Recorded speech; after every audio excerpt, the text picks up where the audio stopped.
All right, welcome. My name is Will Moss. I'm the CEO of HBCU Connect. I'm going to be your moderator for this evening's event. We are super excited to host you and also to host the Financial Alliance for Racial Equity and the companies that are represented here this evening to share lots of insight and information and also introduce you to some of those team members. So this is Beyond the Basics, navigating from senior in college to senior professional, an HBCU educational and recruiting event. So like I always say, this is a great place to be at the right time for you to consider your future career opportunities, to learn more about opportunities in the financial sector. We have lots of representatives from several companies that are part of the FAIR Alliance. So definitely listen up, tune in, ask questions, leverage the chat. Like I said, quick housekeeping, we are recording this event. So no worries if you have to step up, step out for a minute. You don't have to turn on your audio or video for the first part of the event, but you can actually turn it on once we get to the breakout sessions later in the event. All right, so the first thing I like to do on our virtual events is go over the agenda so that you all know what to expect. So first things first, I'm going to give you a quick welcome and a little bit of background on HBCU Connect and our partnership with the FAIR Alliance. The next thing I'm going to do is introduce our keynote speaker, who's Kristi Rodriguez, SVP at Nationwide Retirement Institute. Then Christy is actually going to introduce our panel of executives and panel of young professionals, and then have a panel discussion to give you a little bit more insight on the different folks that we have represented from the different companies.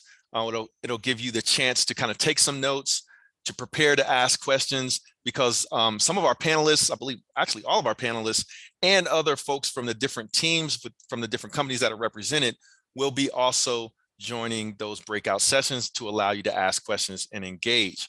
All right, so we'll have the executive panel and young professional panel that Christy will moderate, and then we'll talk about the breakout sessions and get started allowing you all to engage in those breakout sessions. Then in those breakout sessions, there's going to be 4 different rooms organized by last name. So you'll jump into the right room based on your last name.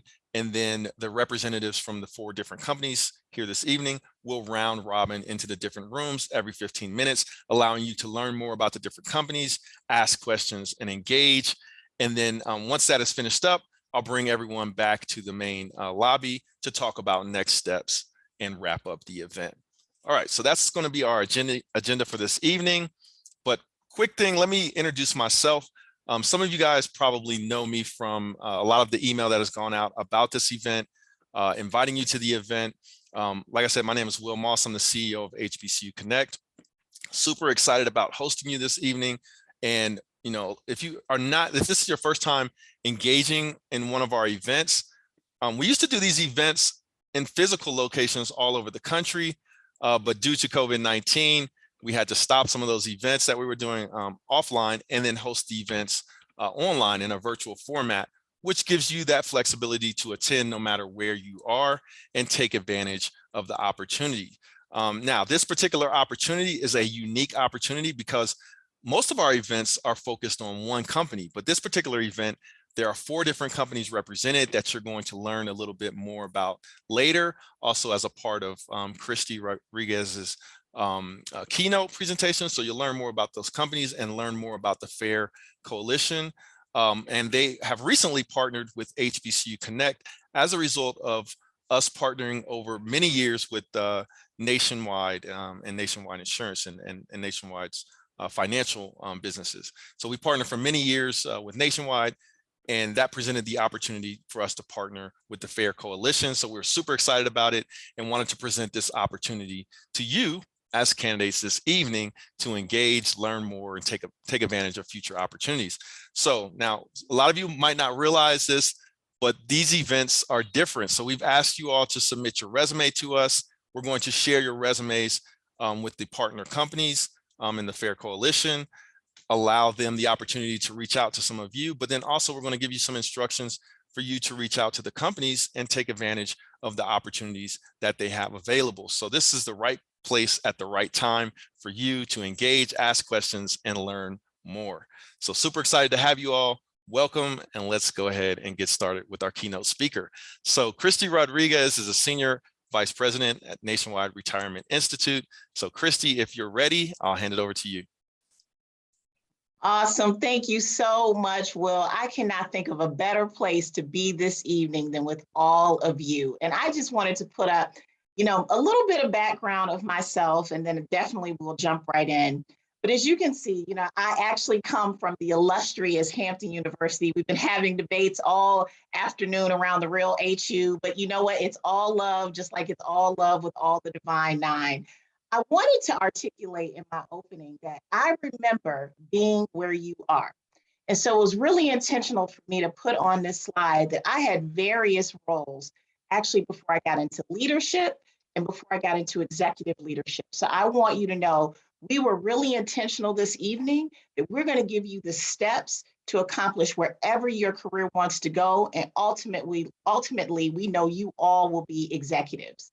Just a little bit of background about myself. You see, I'm also a proud member of Delta Sigma Theta Sorority Incorporated, the Links Incorporated, and also Jack and Jill of America, where I actually saw one of my former Jack and Jill team, Kayla, who happens to be my favorite bison ever, join this call. So excited about that. And one other point I wanted to make that is really important for me, for you all to know, because I know I'm a few generations away from you, is that I really thought that going to an HBCU changed my life. And I'm going to pose that in a moment as a little bit more of an introduction, and one that I'm going to also give to the panelists. But so much so that influence had that my eldest daughter is now a sophomore at Spelman College, majoring in biochem. And so again, just having that legacy of not only myself, but understanding the importance of the HBCU experience. And before we go to the next slide, so I'm giving the panelists a heads up. Their first question before we deep dive into questions is going to be, what got you from the point where our participants are to where you are today? That's going to be your first question. And I thought I would share, I had really 3 pearls of wisdom of coming into Hampton University. So again, I'm a few generations older than a few of you. What attracted me to Hampton University was this show called A Different World. But what I did not know when I stepped on the yard of Hampton University, how much my HBCU was going to prepare me for the real world. And they did that in 3 ways. The first way is preparation. And I saw that when all of you were joining on the call early, it was ingrained in us at Hampton University, and I'm sure a lot of the HBCUs here, to be early is to be on time, and to be on time is to be late. So that preparation of stay ready so you don't have to get ready. The second thing that my HBCU taught me is the power of giving back. And it was just so important for me, no matter what I did in my career, and I know a lot of us sense this from our HBCU experiences, it is not just about us. It is about the community that we continue to serve, and again, lifting as we climb. And the third one that they taught me, and you'll see this, is going to come out because I have Gen Z kids and just who I am, be my authentic self. Take up space in the room. You all have so much to offer, and your preparation and your legacy is so deep coming from our historically Black colleges, institutions. We need you in this industry, and we are going to articulate this evening why joining one of these 4 companies is going to be the best decision of your life. So with that, we can go to the next slide. So I was asked to talk a little bit about FAIR. And so all I want to give you is kind of more of a snippet. So I've been in Nationwide since 2015, but in 2018, we embarked on some research to understand what the challenges that Black financial professionals were facing when they were in the industry, but more importantly, why weren't we attracting a lot of Black graduates into the financial services industry? And what I appreciated about that study that we did over a 2-year period from 2018 to 2020 is we focused on surveying 22 historically Black college students. And what was really astonishing in the research that came out is that the professionals and the students didn't see it as a viable career and thought they were going to have challenges based on their skin color. And we said, wow, you know what? This is powerful information, but Nationwide alone cannot do this. And so we decided to spearhead a coalition. And this coalition is really, really important because not only did we bring together some phenomenal financial services firms, and this evening, along with Nationwide, we have NFP and Financial and Franklin Templeton. We said, you know what? We can't have this discussion amongst ourselves. We need to bring our historically Black colleges. And so the 6 HBCUs in the middle that you see are the ones that we started with for FAIR, but we're also extremely excited about adding more historically Black colleges to this roster. And then alongside of that, bringing along our industry partners. So again, joining forces to drive change and not just having conversation about it, but really saying, what are the ways like this evening that we're going to bring more representation into our industry and have greater impact around financial inclusion in our communities. So we could go to the next slide. So again, we all know this, when you sit in class, and I'm sure you all have heard that you can't really start a business, idea, or a thought without having a mission and a vision. And I love the fact that all of those firms and the historically Black colleges you saw on the previous page and the industry partners got together to really get crystal clear on what is going to be our vision and our mission, not just for the next year, not just for the next 2 years, but really planning far out to drive impact in our industry, to change the trajectory of how we're seeing representation and how we're really creating financial products and solutions to serve communities that have distrust, that also feel marginalized. So we really wanted to make sure that we took a concerted effort there. And we did that in 3 ways that you see on the icon of this bottom of this screen. The first is recruit, and that is what we're doing tonight. We are putting our talk and our walk exactly where it needs to be. We are here to recruit you. So when Will said they're going through resumes and they're handing them to us, we're not going to stick them in a pile. We're going to diligently go through them and find out what is the right opportunity so we can continue the dialogue with you and hopefully bring you on as an intern or full-time employee or associate in our organization. We also said that's not enough in FAIR just to bring a crop of Black professionals in. We need to ensure that we're investing and sustaining in your future. We're creating opportunities for mentorship, further development, and what we'll talk about, I'm sure, at some point this evening, which is key, sponsorship. And then working alongside of you, we want to continue to market and promote what we're doing in FAIR. And we really look to have your voices being the forefront of that, because in order to change this industry, and as we look at trends going forward, we need to hear from you and we need to understand what are going to be the unique circumstances or unique opportunities for individuals coming into our industry. And my last slide, and again, I encourage all of you, if you have questions, I will be around for every breakout. You can see me there, but more importantly, you can also put comments and questions on the chat. I'll look at those in a moment. I thought it was so fitting when Will started off and said the opportunity for you.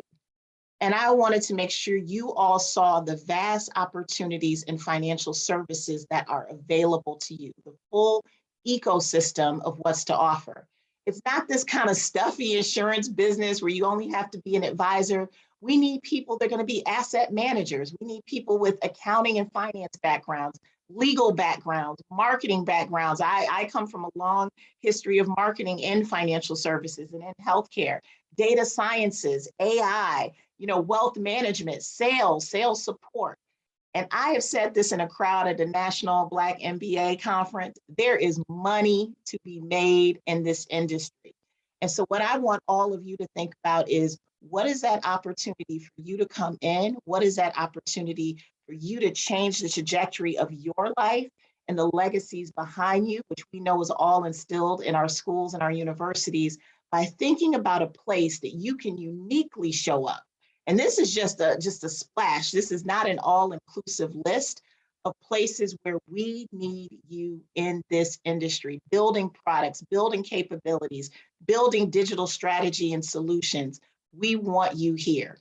And so with that, we're going to spend a lot of time on that this evening. But what I wanted to do is hand it over to our panelists.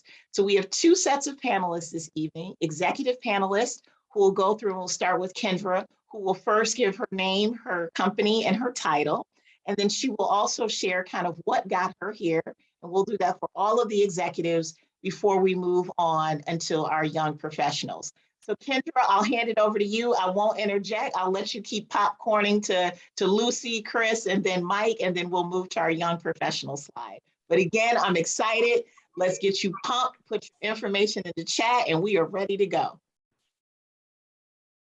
Wow, that was a great intro. Hi, everybody. I am Kendra Myers-Williamson, and I work for a company called Franklin Templeton, and we're an investment management firm. We're based in the San Francisco Bay Area, a city called San Mateo, a city that I grew up in. And I'm just thrilled to be here, and I am just thrilled that you guys have chosen to spend the couple of hours here with us. And really, I hope, and I think everybody here hopes to give you a better understanding of our industry, and again, why we need you in it, and really the good work that I think it's not well appreciated in the industry of what we do, helping people with financial literacy, helping people reach their financial goals, which is critically important for every segment of the population, but in particular for communities of color. So I love this industry. I think we do good work, but we have a lot of work to do and having more representation. I've been at Franklin Templeton, I'm hesitant to even say, but it's 30 years. I started in 1990, so 31 years actually. But it's been a good ride. I started out in customer service. I'll back up a bit. I went to a liberal arts, all-female college in Massachusetts. I grew up in San Mateo in the Bay Area, so I came home after graduation and started working in customer service at Franklin, and I've done several roles in customer service and marketing, but for the last 20 years or so, I've been in the sales portion of our group, particularly or specifically in relationship management, which I love. So it's a client-facing role, so I get to meet with clients all over the country, and it's just a fun role. I really enjoy it, and I am happy to answer any questions that you all have either during this event or afterwards. Please feel free to reach out to me, but I'm just thrilled to be here, and thank you. And I'll turn it over to Lucy. Thank you, Kendra. Thank you, Christy. Well, I am kind of stoked because while I did not go to an HBCU, like Kendra, I went to an all-women's college. So for any of those girls in the audience who went to an all-women's high school or all-girls high school, all-women's college, or believe in single-sex education, I'm with you there. I think it gives us a unique place to thrive, and I'm very grateful for that education. Lucy Bosworth, I am Vice President of Marketing and Practice Consulting at M Financial Group. While I have a competitor on the phone, I will say we are the leading distribution for all high net worth business executives and businesses in the life insurance and financial services space. I know, don't roll your eyes at me, Mike. I saw that. But healthy competition is good. It makes us all sharp and crisp. I love my job because I, like Kendra, I get to work with my member firms. I get to work with our clients. I get to help our member firms find solutions. I love marketing and everything about it. I actually got my start. I studied really had impactful majors. I think I saw Kayla is a journalism major. I was a French and history major. And I studied my junior year abroad in Paris. And so my parents wondered what on earth I would ever do with a French and history major. But I read great books. I studied great ideas. I learned about people and culture. And I think those are the building blocks for a successful life and successful career. So that's, I got into financial services, actually because of my role in talent development. Actually, I spent many years owning a recruiting firm, and our main clients were financial services and insurance companies. And just like that slide Christy just showed, what I've always loved about this industry is the just amazing opportunities. If you're a STEM person, if you studied math, you can be an actuary, you can be in finance, you can be in data, you can be in IT. You studied French, philosophy, and history, you can be in marketing, you can be in sales, you can be in customer support, you can be in learning development, training, human resources. There's just so many amazing opportunities in the financial services industry. And I particularly love my role at M Financial because I get to be the executive sponsor and I help design the Magnet program, which is our recruitment, training, and development program for young advisors entering the business. And I will say we have a very specific objective to diversify what a financial advisor looks like. And we have a great partner in Nationwide. They sponsor and help us build this program from ground up. And we've put a lot of Kristi's research to great use. So can't wait to answer your questions. And thank you, Christy, and thank you, FAIR, and thank you, HBCU Connect, for having M Financial. So good evening and welcome all the students. It's great to have you all here. My name is Chris Graham. I am the Chief Investment Officer at Nationwide Mutual Funds. And before we really start talking about kind of how I get here, the one thing I will share is I didn't set out when I was young to become a Chief Investment Officer. But the one thing that I did is I know myself and I know my interest and I know my own passions. And the one thing, and this is probably going to be a common thing amongst folks on this line, that I am interested in is making money and how does money work. And so when I was probably very close to many of your ages, there was a magazine called Black Enterprise. And I don't know if that magazine still exists or if it's something that you guys are accustomed to seeing, but there was an annual issue and it was called the Top 25 Blacks on Wall Street. And I used to look at that magazine every single year and read the stories about the people. And I used to really get excited about it. Now, before I tell you, so this is what I was doing. I was in Oklahoma City, Oklahoma at the time. So, we'll get into kind of, how we got to where we got. But then there was also an issue that had Dr. Harvey from Hampton University on it. And I read his story. And so when I graduated from Bishop McGinnis High School in Oklahoma City, I applied to one college and one college only. And so I am a Hampton University graduate. I am also a member of GE, the power company. I am a Q from Hampton. And, the connections and things that you learn at HBCUs is extremely powerful. And so, that's how I started out my career. And, and then I went into investment banking. 20 years ago, that's what everybody wanted to do. They either want to be an investment banker, consultant. And so my path was probably a little bit more traditional because I knew that I liked to make money. And so I went down that path. But I did a couple of years in New York. I did a year in Ghana. I went to graduate school at Wharton at the University of Pennsylvania. And, after marrying a few things, I came over to Nationwide. And so, as you've heard from many of the panelists already, the great thing about financial services is there's a lot of different things that you can do. So you can be in asset management, there are operational roles, there are marketing roles. It is pretty dynamic. So I have a little bit of an entrepreneurial side about myself. And that's the one thing that you can also do with financial services. There is always room for innovation and creativity. And at Nationwide, I've been able to do that. So, I can't wait for the questions. This is a fantastic opportunity for not only for you all, but for us as well, because, we love to sow into the next generation. And I will turn it over to Mike James so that you all can hear from him. Thanks, Chris. Oh man, going last, you're always chomping at the bit to get at it. Let me just say thank you to you, Chris, Lucy, Kendra, Christy, just everybody involved. I'm gonna talk a lot tonight, so I'm just gonna warn you right now. I'm gonna get my time in too. But I'm Mike James. I'm a graduate of American International College, which is a small school outside of Boston in the western part of the state of Mass. I'm not a part of an HBCU, but I know a lot of them and a lot of alumni, and I couldn't be prouder to be a part of this alliance, this coalition, and a part of the HBCU Connect event. I'm married to Jesse James. I got 3 children. All have gone on to higher education. There's a common thread with all 3 of my kids, though, that links back to me. Back in 1991, I was brought into this profession through a diversity internship program. And so a lot of what we're doing with you tonight is a very deliberate strategy to introduce you to insurance and financial services. That happened to me decades ago. And I think that model still holds true. And we're going to prove it by what we're going to do with you here tonight.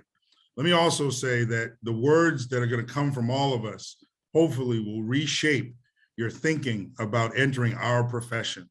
We're all giving our time up tonight because we believe that you're worth it. And it's that simple. I also want you to know that there's a historical significance, a generational significance about what's going on. No one can mistake what happened in 2020 and what sights we all saw and what awareness came to all of us about being Black in America, being a person of color, and handling yourself in this generation. I think this program exemplifies the kind of passion and resources that are being put to work to not only talk about doing something, but actually doing it. And so tonight, I got a lot to say. I'm going to answer every question that you want to give me. I'm going to tell you a little bit about my company, and then I'm going to pass it to Christy. NFP is a global insurance brokerage and consulting business. Our largest footprint is in North America. We're also in Europe and Ireland and in the Caribbean. We have 7,000 employees worldwide. We're privately held, and we're divided into 3 global business segments. And I run one of them, which is dedicated to insurance businesses and wealth management. And again, I couldn't be prouder to be with you all tonight, and I can't wait to get at the questions. Christy? Thank you, Mike, Kendra, Lucy, and Chris. And Mike, I promise we won't play the wrap it up box music when you're talking. We're gonna let you get it all out tonight. I got more to give. I know you do. I know you do. And we are excited to hear from you. So we'll start with Alicia for our young professional panel. If you'd like to start off, give a little bit about yourself, what got you here, and then you can pass it to Jason, Aaron, and then we'll conclude with Travis, and I'll start with the first question. Sounds good. Thanks so much, Christy, and thank you all for joining us tonight. I'll share a little bit about my background, where I'm from. I'm originally from Gainesville, Florida. I'm a native Floridian. And I did my high school years there. I grew up there, was very close to the University of Florida, but there truly is only so much orange and blue you can take in your life. So I made my way down to St. Petersburg and began doing school at the University of South Florida in St. Petersburg. And while I did not attend an HBCU personally, my grandfather, who was born, I'm telling his age, so I hope he doesn't mind, in the 40s, was a part of the band at FAMU. His son completed his MD at FAMU in pharmacy in the pharmaceutical department, and his daughter, so my cousin, is also now at FAMU. So the legacy is still very strong in our family. I tell the story often that I joined Franklin Templeton completely by accident. I was a marketing major in school and a minor in international business. I knew that I always had a passion for a sales career, but I didn't know exactly what I wanted to sell. I knew that whatever I wanted to get behind, that it had to have some kind of passion. I wanted to believe in the purpose of it. So coming out of school, I imagined myself working at Kate Spade in New York, doing kind of advertising campaigns for their distribution. And 2 months after I graduated from USF St. Pete, I was hired by Franklin Templeton. I didn't even know that I applied there. It was through kind of like the application portal that USF has. You can kind of just send mass applications out to companies in the area. And I picked the Tampa Bay area for school because I knew that I wanted to land a job in the corporate landscape, straight out of school.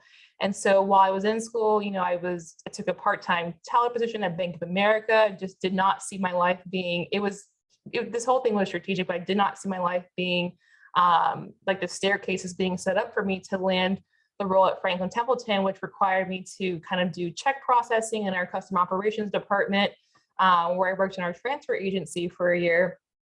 And then a year after that, I moved over into our sales desk and I got Series 7 license. And that's where I really began to learn and understand about mutual funds and ETFs. A year before then, I had no idea what a mutual fund was. And I experienced being the only Black woman on the floor and being the only Black woman on my team. So there was a tremendous effort there, but I loved the role that I was doing. And then a year went by in that role, and I started in our Futures Associate program, which is a program for recent graduates who are interested in kind of finding their footing in the industry. And so I was in that program for about a year and a half or so, and I landed in my current role as a digital strategy and fintech analyst in our digital strategy and wealth management group. That is definitely a tongue twister, but hopefully I got that all out. And basically in my role, I am a fintech analyst covering distribution for our Americas region. So fintech companies that focus on digital distribution for investment solutions that are either in Canada, the States, or in Latin America. So that's just at a very high level, kind of how I got here in my journey. And yeah, I'm super happy to be here, and I'll pass it to Jason. Thanks, Alicia. And thank you all for being here, and thank you for letting me be part of this amazing panel. So I first learned about the financial services industry from a high school economics course. We did a 2-week lesson on financial intermediaries and the financial system, and I was completely hooked.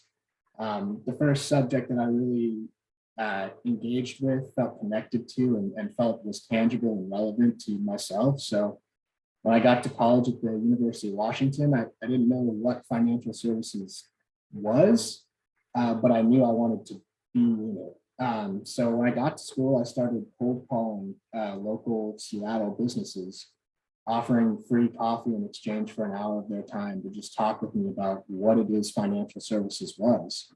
A lot of calls went unanswered, a lot of rejection there, but ended up getting a number of informational interviews and job shadowing opportunities, and just conversations that helped, as a number of people have said, the financial service industry is so large, and having those conversations help kind of narrow it down into, the areas of interest for myself.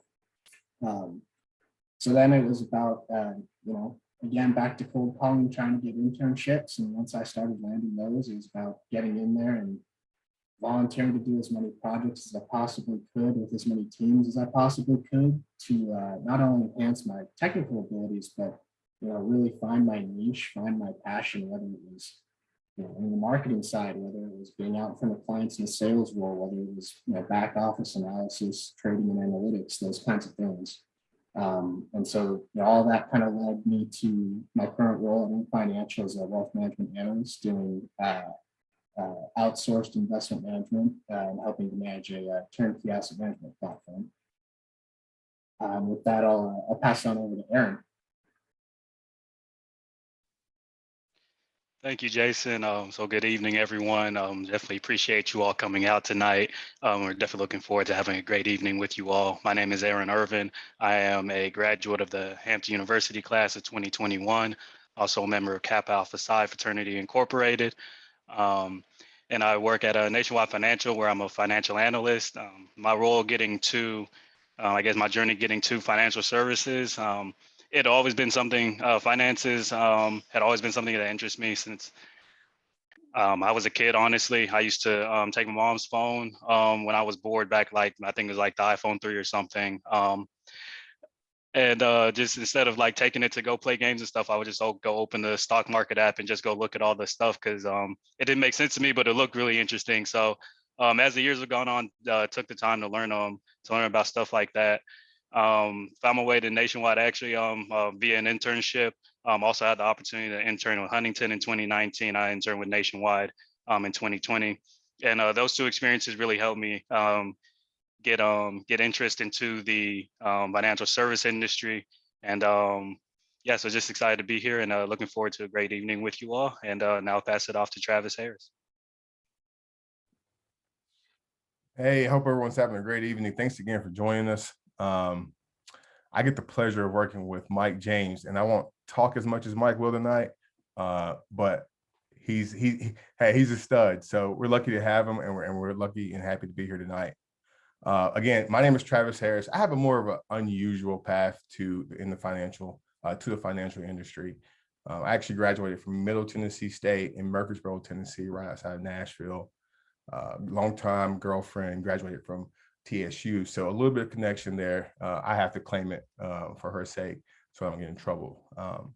But I actually started out going Middle Tennessee State, graduated in international politics.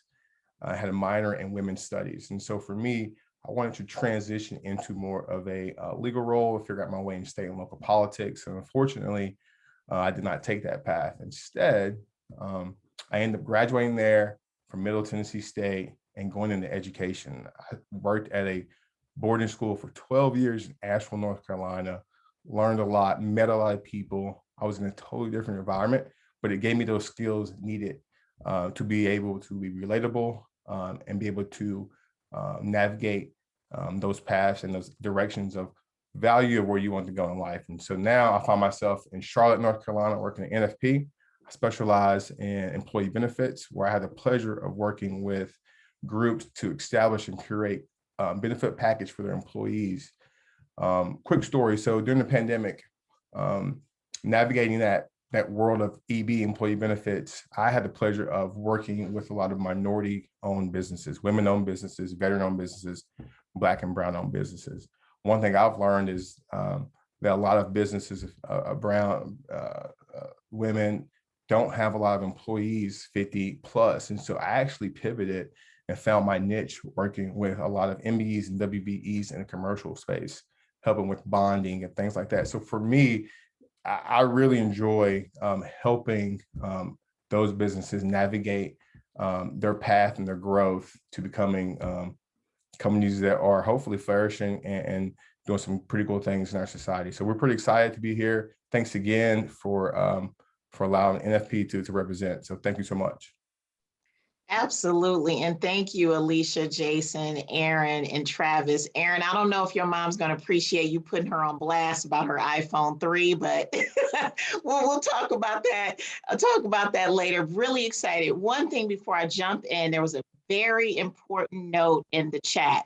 Cindy Hose indicated there will be a raffle giveaway at the end of this session of the panel conversation. You got to be in it to win it. So you got to make sure that you stay tuned and you hear your name so you can claim your prize. So with that, what I thought I would do, I would love to do some pairing of questions. And Travis, I kind of want to start with you and Mike, the duo of the one that will talk and the one who may scale back. I think that'll be a good place to start.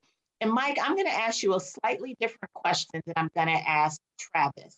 And Mike, the question I want to ask you is, how did you choose the financial service industry? Or better yet, how did the industry choose you? Did you start off in a different sector before you came in? Would love to hear a little bit about your background. And then Travis, I'm going to ask you a slightly different question.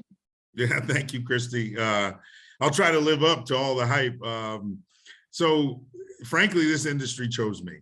And, you know, if I'm being brutally honest, you know, I grew up in the town of Roxbury, you know, 2-parent household, youngest of 5, but we, you know, we lived every day like it was our last. You know, we really took it, you know, we were present for each other, didn't have a whole lot. And Mama said, you know, you're in high school, you need to start thinking about, you know, what's next. If you're going to go to college, you're going to go because you want to go, not necessarily because we have a path to getting you there. You know, and that's when the reality of where I was and who I was really became evident. It was either get a job now and start and enter the workforce, or reach for something bigger. And so we had a family friend. It was, he was actually a friend of my sister's, and he introduced me to an internship program. I had aspirations of being a lawyer. I thought that, you know, the legal field was something that fit my personality. Never at a loss for words. So I know lawyers are typically not at a loss for words. But this internship grabbed me and brought me into a large insurance company in Boston called John Hancock. And at the time, they had a very deliberate diversity internship program that was designed to attract diverse young talent from the city of Boston that was moving on to higher education, and retain them for full-time employment in the city. I thought it was a very simple but powerful mission that company offered, and they brought me in. I had an immediate mentor in the program who looked like me, and got other mentors that didn't look like me, and it was deliberate so that I could understand different perspectives early in my journey. And they showed me everything that I would allow myself to become exposed to.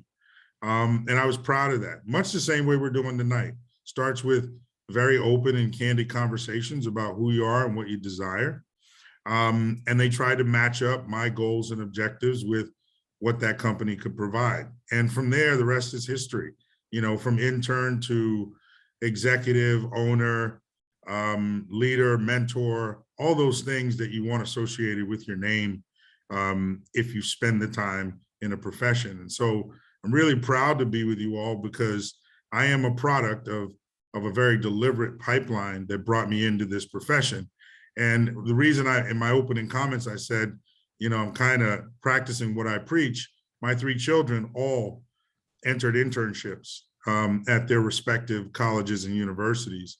One has gone on and gotten her MBA, the other is in an MBA program, and the other is in an undergrad program. But they all got there and are all engaged in internship programs. I believe that is the gateway to understanding what it takes to be a professional, to be someone that aspires to grow and develop in a particular industry. So again, I'm thankful for being able to share that part of my story. There were lots of bumps and bruises along the way.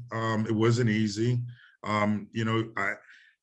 Oftentimes you're in an internship program with people that look like you, but the moment you step out of the comfort of the people that look like you, you're in an environment that doesn't look like you.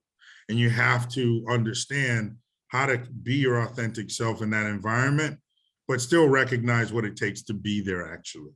And there are rules to the game that you got to learn early. If we have enough time, I'll get into them. That's all I'll say. Oh, that's a pearl of wisdom drop. I know we call it code switching, different professionalism, different things, but that's a very good point. Mike, looking forward to hearing more about that in the breakout. And so I just want the executives to know, I'm going to ask you a very similar question. I'll do it again in pairs, but I wanted to make sure that we stayed with NFP and go to Travis. So Travis, one of the things I appreciate that, all of you and the young professionals did is you kind of gave a background of how you got to where you are. My question is a little bit unique for you. I would love for you to share with the audience, how are you finding your footing in your current role and finding your place within financial services? Is there some, unique wisdom or a piece that you want to impart? And again, I'll ask that to all of the young professionals, since you were able to eloquently kind of give us your background at the very beginning. Yeah, thank you so much. I would say Mike is right. Mike and the leadership team at NFP is doing a great job of fostering this idea of what we're all here doing, that we're all doing here tonight. But NFP is doing a great job with seeking out people of color, women, to make sure that we fit the image that we want to reflect into our communities. And so practice what you preach, I'm kind of part of that.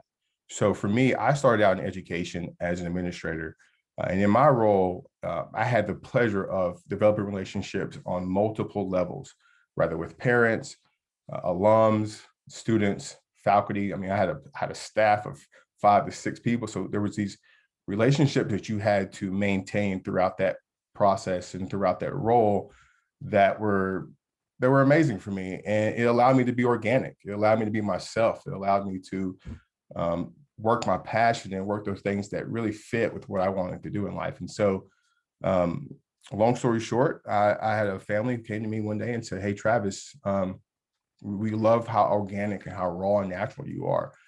And I was like, "Hey, this is just who I am. This is kind of how I roll." And so they asked me to come to Charlotte and had a great conversation about the financial industry, which was a woman, Kristi Byron, who came back to me and said, "Hey, listen, Travis, you have something going for yourself. And so you should look at developing those relationships and making some cash and making some money for yourself." I know we talked about, generational wealth and some things that we're going to discuss tonight. I was just very fortunate to be in the right place at the right time. But more importantly, I think, and one thing I want the young folks on this call to know is that it happened for me because I was organic. I was real. I was natural. And I didn't pretend. I didn't even know I was going into this industry. It was just something that, because of the good graces of my Lord, but I was in the right place at the right time. And the education field and being able to develop those relationships has carried over to my career. Now, I came into NFP, I guess 4 months into the pandemic. And so my first year and a half was all virtual. But I wouldn't trade that experience for the world, because it taught me how to grind. It taught me how to get on the phone. It taught me how to cold call. I know Jason was talking about cold calling. Cold calling, I think I cut my teeth on cold calling because the last 24 months, that experience has definitely helped me today, where my pivot has been making sure that I go after Black and brown businesses to make sure that they get the top-notch quality, the first-in-class services that NFP provides. I told somebody the other day, we're probably the best insurance group that no one's ever heard of.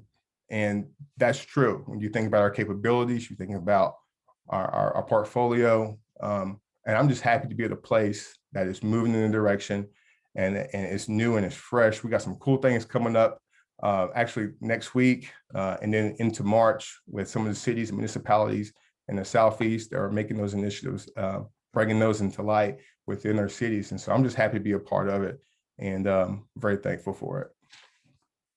I love it. Thank you, Travis. I love that you saying being organic. But one other thing you said was really powerful is the transferable skills that you took from being an educator, administrator into your role. That is profound. So those of you that are out there that are thinking about your vast degrees, you're hearing the journey in this conversation today. So, I'll tell you what, yeah. I'm sorry to interrupt, but it was more, I was in that world where coding was important. And so predominantly white school, making that transition, it was really good. No, awesome. Thank you for sharing that, Travis. We're going to pivot now to M. I'm going to tag team Lucy and Jason on this question. So same question, Lucy and Jason. And Lucy, we'll start with you. What drove you to the industry? Were you in other sectors before you got there? And then Jason, I'll let you follow right behind Lucy on, how are you finding your place in this industry as starting off as a young professional? Thank you so much.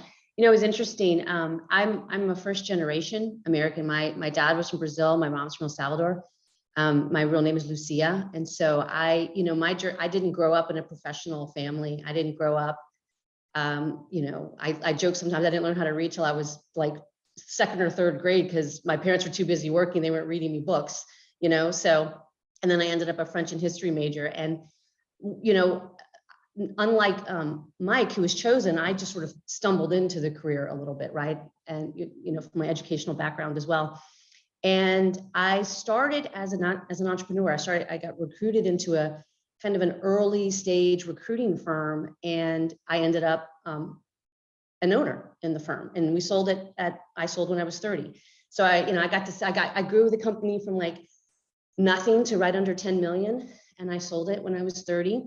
And then I went to work for the acquiring company for several years. They were a woman-owned, privately held $200 million firm, and our biggest clients were Wachovia, Capital One Bank. They acquired my firm because, like I said, most of my clients were banks. So in fact, Capital One Bank bought the biggest bank at the time in New Orleans, and that's how they actually became a bank. They bought Hibernia Bank. So I spent my whole life sort of servicing the financial services industry. And then, was on the executive team of that $200 million firm. I did mergers and acquisitions. I stood up their consulting business. And by the time I left, I ran the whole Wachovia Wells Fargo account, which is about a $60 million account. And then I started servicing Chevron because I was always in the Bay Area, right? So I was always going back and forth between Market Street and where Chevron was. And then, at one point I was like, I think I want to make a career change. I want to get out of recruiting and I want to get out of this business. And Chevron said, we're going to introduce you to Accenture, and we want you to work for Accenture, but we want you to do oil and gas. And then I made a huge career pivot for 6 years in oil and gas, which was great, but it was multinational, big corporation experience. And then a few of you know, I think Mike and Christy know, Wes Thompson actually recruited me to M because part of what I was doing for Accenture is building huge talent programs and transformational talent programs for big oil and gas companies. And he wanted to stand up the magnet program. And he said, you're a woman, you're a woman of color, you're Latina. I want the magnet program. I want M Financial to really focus on diversity hiring. Would you please come build this program with me for me? And I was like, I love designing and building things. So that's what I'm going to do. That's what I did for my consulting career. And so that's how I ended up at M, and specifically instead of servicing financial services in financial services. And I've really just loved the entire journey.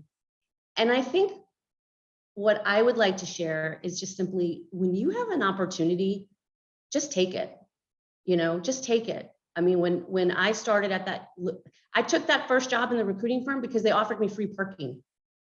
I was like, that is worth money. My salary was 18,000. So like when you put the free parking in there, it's like, that's like doubled my salary in New Orleans. So I took that job because of free parking, and then I ended up an owner.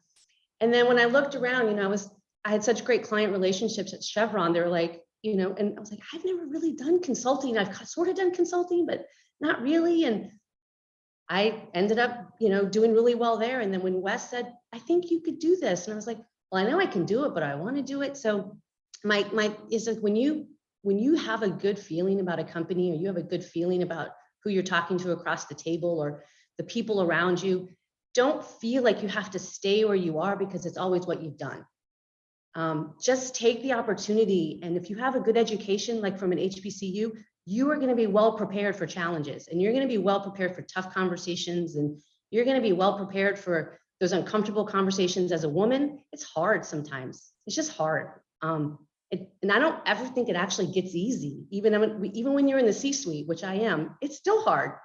But you'll be well prepared for it, and ask for help and, you know, mentorship, which is what we Nationwide did a lot of work with M Financial on the mentorship portion of the magnet program. And full stop, you find one or two people that can be your mentor, they'll change your life. Absolutely change your life. So take some risk, believe in yourself. Don't always feel like you have to do what your degree says you have to do or what your mom says you have to do. And find a good mentor, and it'll be bumpy, but it'll work out. So I don't know. Did I answer your question, Christy? I kind of meandered. No, you answered it and more. You got a lot of amens in the chat. I mean, it's so spot on. And I love that you said, you know, taking risk, if I heard what you said. And sometimes people will see things in you that you don't see right now in yourself. So being tapped and taking the assignment, never be afraid to do that. I love it. Awesome job. Thank you so much, Lucy. Thank you, Christy. All right, Jason, how are you thinking from your perspective? What are some things or ways that you're trying to find your way within our industry, and you know, wisdom that you can impart on the group? Yeah, absolutely. So I'll harken back to something Travis mentioned about grinding through and you know, kind of hard situations. Some of the best advice I ever got, which sounded simple at the time, and I kind of laughed it off, but it's ended up being so true, is if you want to stand out, you got to do what you say you're going to do when you say you're going to do it. And so that's kind of been my mantra so far through my career, is do what I say I'm going to do when I say I'm going to do it, and keep grinding through the difficult spots, which, you know, I've had that in my whole life. My mom was an immigrant from Hong Kong who lived in Mississippi for a year before a hurricane took her house away. And so she's always had that mindset of things are going to be hard, but you got to just keep going. And I think having that kind of mindset going into into this industry, which can be pretty difficult at times, is very important and really helpful for helping you know, kind of find your way in it. No, thank you, Jason. What I appreciate, you know, I heard it from Mike, you know, Lucy shared this a little bit. Now you're sharing it.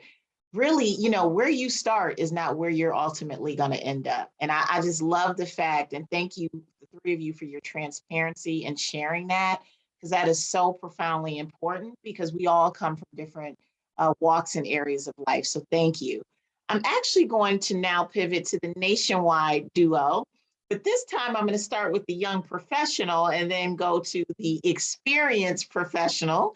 So Aaron, we'll start with you. You know, share with us how you're navigating your way through financial services. What are some wisdom that you would impart? You actually called out that you actually worked for two fair companies as an intern, first Huntington and then Nationwide, before you assumed the role. Is there anything you want to share with the audience before we move over to Chris? For sure. Definitely want to piggyback off something that Travis brought up, and that's being organic, being authentic.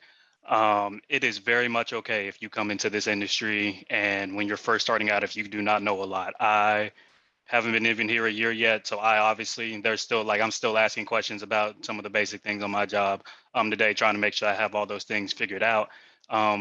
but you're going to find out that people are willing to help you. They want to help you. As a matter of fact, it is in their vested interest to help you. So have no fear with asking questions. To continue to do things like this. I'm learning things tonight. I'm one of the panelists. I'm learning things tonight.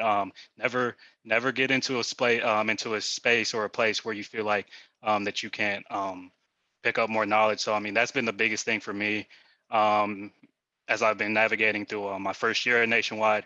And then also just making sure to reach out to people. I have a few good mentors here at Nationwide who I try to stay connected with. A couple of them are actually here on this call with me. So that's something big that I've done too. So just those quick nuggets about being very early in your financial service career. I love that, Aaron. And you never know, your mentor sometimes can change into your sponsor. And so I love the fact that you're learning that lesson early on to value those relationships as you're doing work and investing in them. So thank you for sharing that. So Chris, you gave just a phenomenal background. I happen to know you a little bit better than some of the folks on the call, but the fact that, you lived in Africa, in the continent of Africa, you worked in IB, you went to Wharton, when you think about it, it sounds like the career has always caught you. And I think someone even put in the chat, they did a quick fact check. They did find that Black enterprise with President Harvey. So just talk to us. It sounds like maybe you did. I don't know if you ever worked in any other sectors, but what was really your path and what chose you? And actually, I might change yours slightly different. What is sustaining you in this industry? Yeah, you know what's funny is no, I've never been in any other sector. I took I used to work for free when I was young, just so that I worked for a brokerage company. I told them I just come in and work for free, just so that I could put it on my resume and get the experience. One of my first Christmases as a child, the first gift I remember receiving was a bank. It was a metal blue bank with a red kind of lockbox on it. So I've always kind of had an interest in money and how it works, and not necessarily to have it, but really just to how does it work? Understanding the game, the business game. How does the economy work? And so those have always been very interesting to me. And thank you all for finding the Black Wall Street articles, because the very telling thing about that, one of the ones that you all put up there was from 2011. So remember, I was looking at these in the early 90s or late 80s. And so the interesting thing, the articles that you all put out had the 75 top Blacks on Wall Street. When I was looking at it, there were only 20 or 25. And so it really goes to show you, and what we're saying tonight about things have expanded. The playing field is more open. So take advantage of it. COVID has presented some unique opportunities that weren't here 5 or 6 years ago. And so take advantage of those, take advantage of this sort of opportunity. But for me, this has always been my passion. The great thing about money, it really connects everything. And so, I listened to something today about NFTs because I don't really understand it, but being an investor, you want to understand NFTs, you want to understand Bitcoins. I don't know if any of you all saw how high the 10-year US interest rate went today. It went over 2%, first time since 2019. If you are passionate about connecting the dots, financial services is great for that, because you always want to understand the flow of money. And I'll give you guys a tip. Here's an interview tip in case you have an interview and someone asks you a case type of question. The one thing that I always try to understand, and that I think is so interesting, is try to understand the game and how do they make money? Like, how does it go from a revenue to the income statement? And one of the things that has helped me, because I'm so interested and passionate about it, I think I'm really good at helping people make money. And lots of times at Nationwide, different folks in different business lines, they come to me and we'll just be talking about what they're doing. And I said, what? I think I can help you. And so be open, whatever your job is. As a matter of fact, one of the ways that I actually got the job that I have now, it wasn't because of what I was doing on the investing side, although that was pretty good too. But there was a business line that I helped them. And it was kind of one of those, it wasn't one of those things that was in my performance plan. So it wasn't my day job, but I had fun helping a leader of a business close a really big deal. And it was because of that. It was something I'd worked on for 5, 6 years as kind of a side job. And so, be open to opportunities and being able to make a change. And, Lucy, one of the things you talked about was taking a risk. Yeah, I've been listening to this podcast recently about kind of no regrets. That is my theme for 2022. No regrets. Put it on the line. You guys, I don't think, and ladies, I don't think you're married yet. You have a lot of time. You have energy. Put it on the line. No regrets. Take some action. And at this point in your lives, anything you do is great, because you can decide to keep doing it, or you can decide to do something else. And that's a big advantage that you have right now. So Christy, I will leave it there. Hopefully I answered the question well. And you did. I think we're getting hashtag quotes from your 2022 no regrets. And I'll ask the panelists to do this as we wrap, because we may only have time for this last question, but if we can squeeze 30 seconds out, I have one more after we go to Kendra and Alicia. But put in your podcast, put in books for this panelist. I think that is all a great way to learn. So Kendra and Alicia, we'll wrap with both of you. So Kendra, starting with you, how did you find this industry, or how did the industry find you? And then Alicia, I'll quickly pivot. I'll just let you two transition and pivot over to what are some kind of ways that you're finding your space in your new role. I love the fact that you brought up FinTech in your introduction. If we have to wrap at 7:10. So we can do this in the next 4 minutes. I do have one 30-second question I would love for all of you to answer with one statement. So Kendra, I'll hand it over to you. Thank you. Well, I sort of, I was a little bit of both, fell into it and I was pursuing it. I'd always had an interest in banking and finance, but at age 21, I really didn't know what that really meant, right? I graduated from a liberal arts college in Western Massachusetts. All of my networking opportunities were all on the East Coast, of course. I had no resources or networking in the Bay Area, so I came home and I didn't really have a path. So Franklin Templeton was the largest company. I think at that time it was the largest employer in San Mateo. So I got a job there. I knew they were in finance, but I didn't know, truthfully, I didn't know exactly what they did. Right? So I got a job, I was in customer service, and I liked talking to clients, the investors, the end investors, about their accounts and learning about what a mutual fund is and how it works. And I did just learning a little bit about the business. And then I became a supervisor and I realized that really isn't my path, right? I didn't, the paperwork and the administrative and that kind of thing was not me. I really like to be engaged with clients. So I moved over to marketing. I got my MBA during this time as well at night. And then I found this role within distribution. The role has evolved over time, but you're working directly with the broker-dealer clients and you're educating them about your products. And really, but for me, it was about being out in the industry, right? I got to go to conferences. I got to travel all over the US and meet people. And I thought, this is it. This is what I really like. And I've really been doing it with bigger clients and more responsibility ever since, and I just enjoy this role because of the engagement with the client. So I did not know that this role existed when I started. So to others' comments, being open, because there's so much you don't even know the right questions to ask. You don't know what roles are out there. There's so many.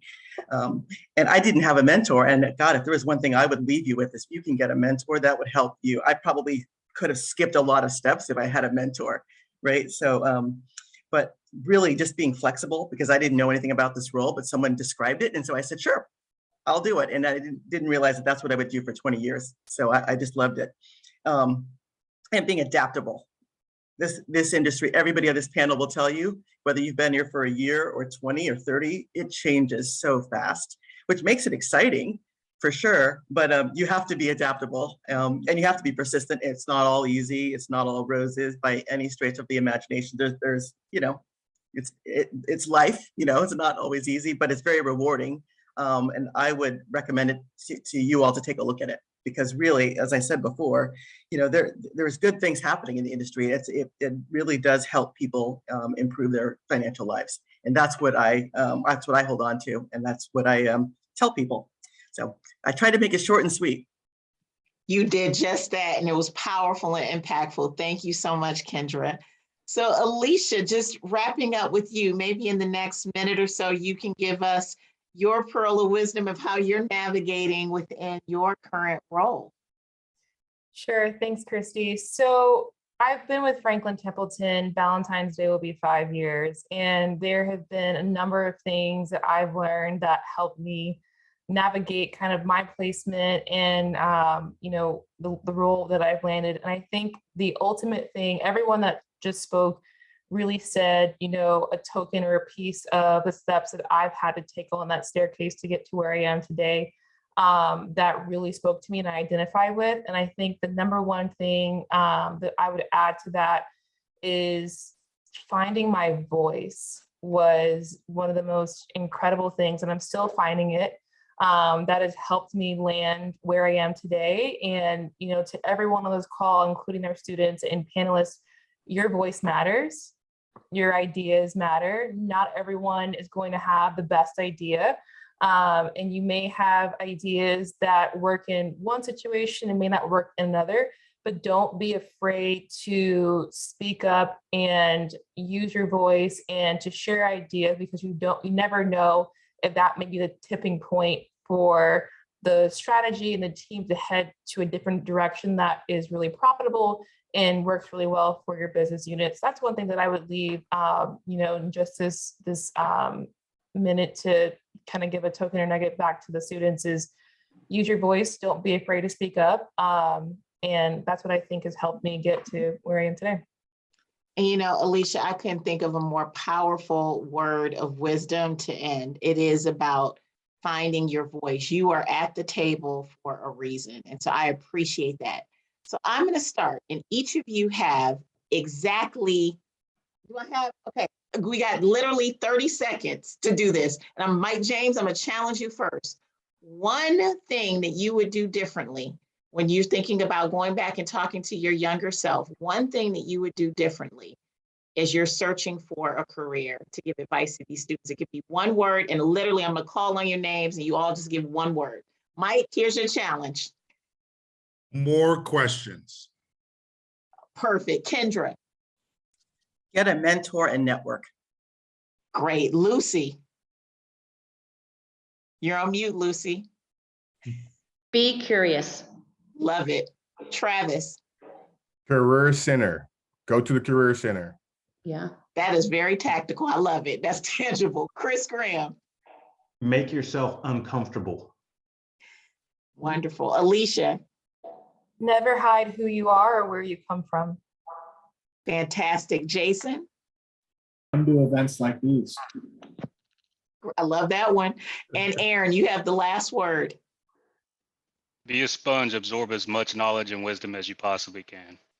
Fantastic. All right, you all will be proud. It is 7:10. That was my cutoff time. I want to give a round of applause to the panelists. You all have inspired me and encouraged, I know, the audience. So I'm going to hand it over to Cindy Hose, who is going to do the big giveaway of the Amazon gift card. So Cindy. Hi, thanks so much, Christy, Will, and our distinguished group of panelists. And hi, HBCU community. Thanks so much for being here with us tonight. My name is Cindy Hose. I'm an Associate Vice President with Nationwide Financial, 18 years in financial services. I'm a Howard University grad, School of 2003, School of Business. So I couldn't be more thrilled to be here with you tonight. So now for the fun part, we have $800 Amazon gift cards to give away. I do want to give a shout out and a thank you to our sponsoring firms from the Financial Alliance for Racial Equity that are funding those Amazon gift cards: Franklin Templeton, M Financial, Nationwide, NFP. And I will pop in the chat also those that are the recipient for the $100 Amazon gift card. We have Goodwin Akuma, Jameer Gates, Crystal Wilkie, Kafak Ansari, Michaela Harrison, Kayla Ferris, Destiny English, Jaman Larsosa. All right, so again, I'm gonna pop it in the chat. Please confirm that you're here with us. Otherwise, we will give that card away to the next person in line that did attend. And again, thrilled for you guys being here. I'm going to pass it over to Will. Thank you, Cindy. Appreciate it. So, all right. So now let's get into a little bit more of the meat and potatoes. So our event is not finished yet. This is going to be an awesome opportunity because a lot of times with our events, we may have way more candidates or students than we actually have from the participating companies, representatives from the participating companies. But in this case, you have a special opportunity to be able to network, to go ahead and turn on your video. So if everybody wants to turn on their video feed, if you're comfortable with doing that, if you're in a place where you can turn on your video feed to show who you are, you're going to be able to also jump into our breakout sessions and turn on your audio as well. So let me make sure to allow participants to unmute themselves as well once you get into the breakout sessions. But here's how it's going to work, all right? So what we want is for each of you as our candidates, we want you to be able to jump into the breakout sessions based on your last name. So if your last name begins with A through F, you'll go into breakout 1. If your last name begins with the letter G through L, you'll go into breakout 2. If your last name begins with M through S, breakout 3. And if your last name starts with T through Z, you'll go into breakout 4. So I'm going to open up the breakout sessions.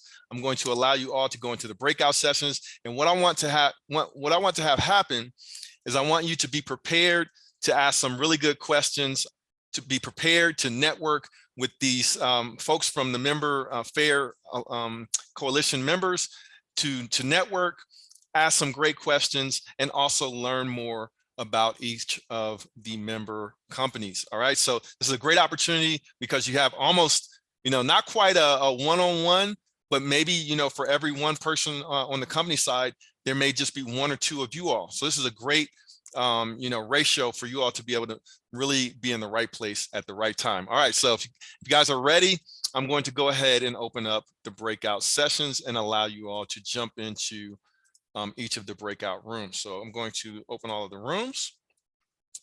All right, so just open all of the rooms. So to all of our candidates and students, you can start to jump into those breakout sessions. And to our panelists on the company side, you all will rotate into the rooms for these 15-minute sessions. I will distribute an announcement every 15 seconds, giving you 60 seconds to jump to the next breakout room. I will also share in that announcement which room you are to go to. But to start out in the first 15-minute session, Nationwide will go to breakout room 1. M Financial will go to breakout room number 2. Franklin Templeton will go to breakout room number 3. And NFP will go to breakout room number 4. So you can use Zoom and the breakout session feature in Zoom to self-select and put yourself into the right breakout room. But if anyone is left over unassigned in this main session and needs help being moved into a room, just let us know. I have my team on standby to help out with that.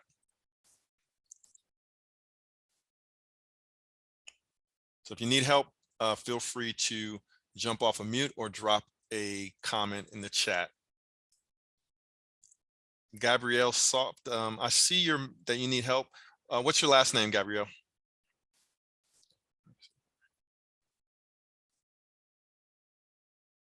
Got you. Got you. Let's see.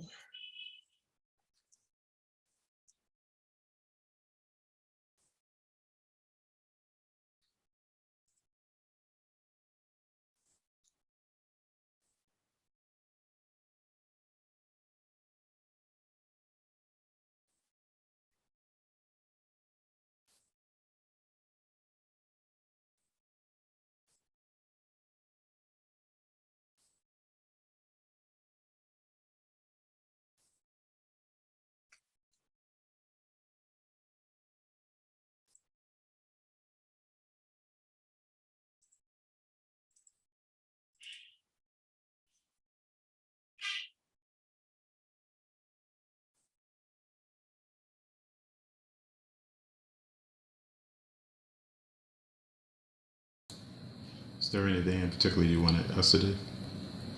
You can jump into the breakout sessions just to check, make sure everything is going smooth. All right.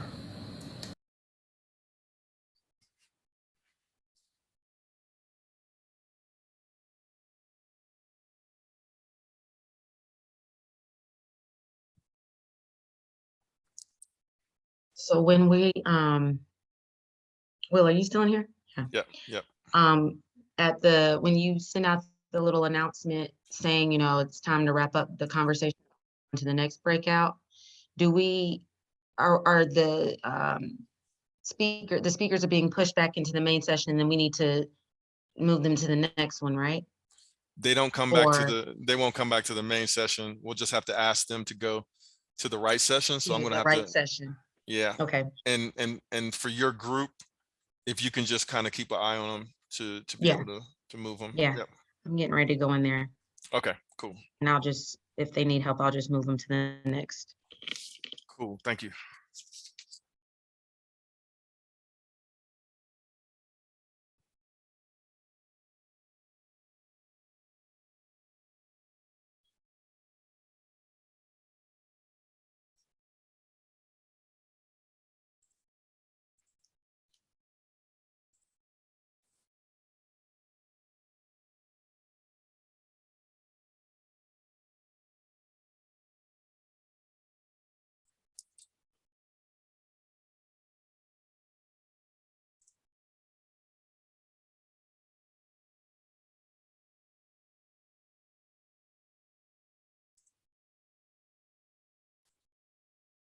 Shauna Patrick, were you able to move okay, Shauna? I think so.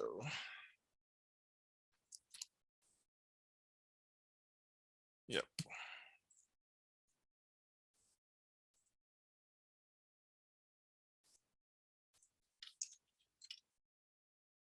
If anyone's here in the main lobby that needs help, just let me know.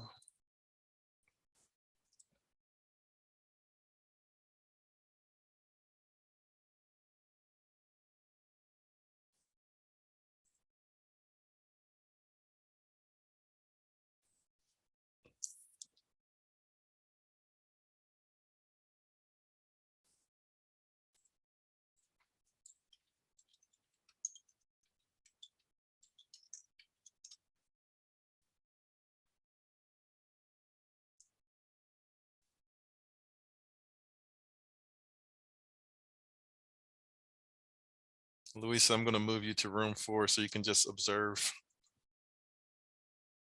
Cool. Okay. You can come back here if they need help or anything.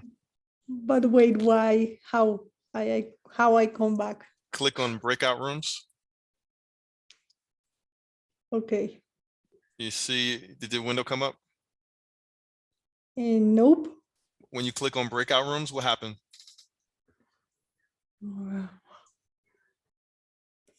I don't have that word, like breakout rooms. I don't have that things. Is yours in Spanish? No, it's in English. It's there. It's on the options for Zoom. It's called breakout rooms. Okay, breakout rooms. Okay. Okay, I see it. Room 1, room 2, room 3. Okay. So you go to room 4. Okay, and when I want to go back, how I do that? You bring up breakout rooms again, and then you can go to the main, or it'll give you an option to come back to the main. Okay, I'm going to the room 4. Okay. Okay. Bye. Ciao.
Oh, shit.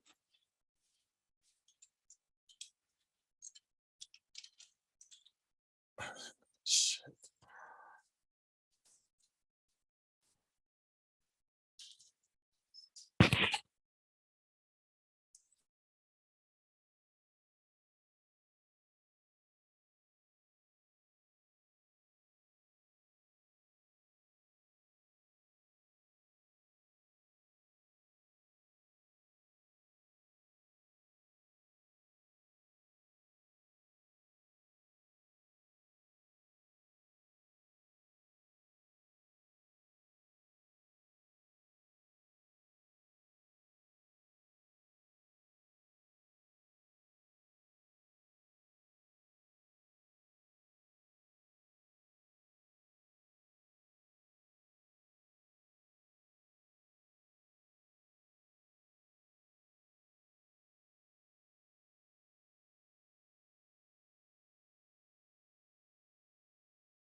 Hey, Christopher, I'm going to move you to one of the breakout sessions that's going on right now.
You guys ready for your next room? Yes, we are. Okay, I'm going to send a broadcast right now. There we go. Okay. 01. Okay, so broadcast message just went out.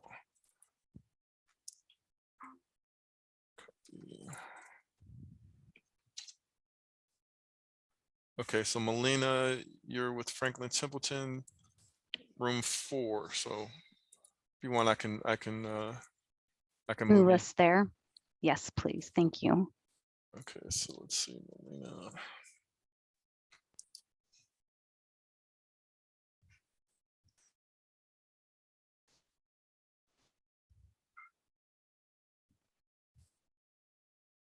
There you go.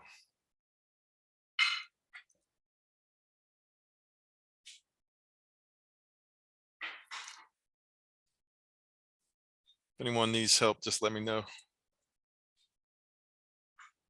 Yeah, Will, can you put me in NFP breakout room 1? Sure, Travis. Okay, so Sorry about that. no problem. Let me see here.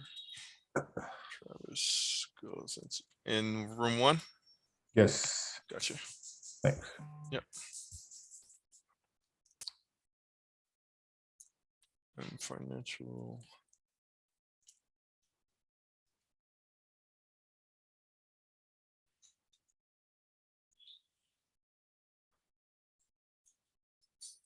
Hey, Jennifer, I think you're on mute. Got it? Okay, got it. Hey, Will, that sent me, I think that sent me to a different room. My bad, brother. Oh, no worries. NFP room, I think second section. So we're in breakout room 1. They're blowing me up. Yeah, I was kicked out. Yeah. Travis, let me find you here. And then let me know if there's a better way to do that next time. You said which room are you to? NFP room 1. Okay.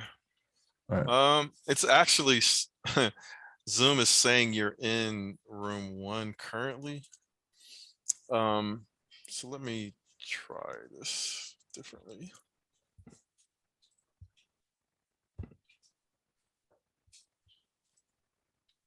Do you see the options for the breakouts within So Zoom? down at the bottom, it says breakout rooms, and I hit it. Mm-hmm. And it says go to room 1. And I click on room 1, but it won't let me in. My name's not even up there. For room 1. Yeah, it's saying on my end that you're already in room 1. So let me maybe I don't know how much trouble it would be, but maybe if you could reconnect. Yeah, let me try leaving and then coming back to the yeah, thing. that'll usually fix it. All right, 1 second. Okay. Hey, Will, I'm trying to jump into room 2 and having an issue doing so. Okay. Will, I'm having the same issue. I can't get into room 2 either with Michael. Oh, wait a minute. I see. Let me see if I can. See if I can find you here. Oh, there Oh, we I just got I think I'm being invited to join the wrong room. Wow. But none came back yet. Why? It pushed us out to room 2. Well, it keeps us back from room 2 to here, the main one. So I'm confused. Jameer, actually students don't have to move. Don't have to change rooms. Hey, Roger, I think everybody got kicked out Yeah, we did. of their rooms. We moved to the next breakout, and then that second breakout kicked us back here. Yeah, I think somebody clicked on the close breakout room buttons somehow. It's still open. Okay, everybody that was in my group got kicked out. Let me see here. Yeah, same here with NFP. We were in breakout 1. Okay, if you could just use the breakout session button to rejoin the room. All right. Yeah, they should still be open.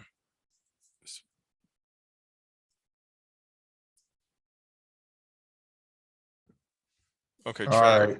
Yeah, I'm here. Now I'm back on. Okay, room 1. Yes, sir. Gotcha.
All right, so wanted to thank everyone. And next, let's just talk about next steps. What we're going to do, I'm going to share my screen here so you guys can see next steps. So if you haven't already uploaded your resume to us at HBCU Connect for us to share with all of the FAIR Initiative companies, please upload your resume to hbcuconnect.com/fair. And then look out for a post-event email with links to job opportunities from the FAIR companies. Also, we are going to share your resumes with the FAIR companies as well, so that they can go through your resumes, invite folks in for internship opportunities, or maybe to talk about full-time opportunities as well. So we'll share the links to the company job openings, but make sure you send your resume over to us. So I want to thank everyone for coming, because if you guys did not attend these events would not be possible. So thank you. And to all of the FAIR companies, we want to thank you as well for taking the time out to volunteer your insight, your experiences to share with our candidates. And last but not least, I'm going to pass it back over to my Hampton sister, Christy, if you would like to take us out with any final words of encouragement or advice for our candidates. Absolutely. But first I have a PSA, Will. The first is I got questions about the gift card. So everyone who is a registered attendee will receive a Grubhub gift card. It's my understanding that will go out electronically in the next week. So stay tuned to that. And those of you who won the Amazon gift card, that too will be distributed in a digital format within the next week. If you have any issues, please contact Lou Yarbrough. No, I'm just kidding. I always like to throw Lou under the bus. You can reach out to me or Cindy Hose at Nationwide, and we will ensure that you get that. My words of wisdom to close, and I heard this quote the other day, and I just thought it was so fitting from the panel discussion, is time flies, but you are the pilot. You all earnestly take those words of wisdom that you heard today. This is a journey, it's not a sprint. We are here to support you. I encourage all of you to reach out to any of us on LinkedIn. I respond to every single LinkedIn request and message that I get. We want to ensure that you're successful in the future. I'm proud of you. Thank you for dedicating your evening. You'll hear from us again, not only from that gift card, but to Will's point, follow-up emails and additional things that we're going to be sending to you as well. Have a great evening, and more importantly, a great semester as you wrap up. Have a good night. Awesome. Thanks, Christy. Take care, everyone. Appreciate it. Thanks all. Right. Take care. Thank you. Thank you, everyone. Thank you, everyone. I had just one question, if I could just throw it out there.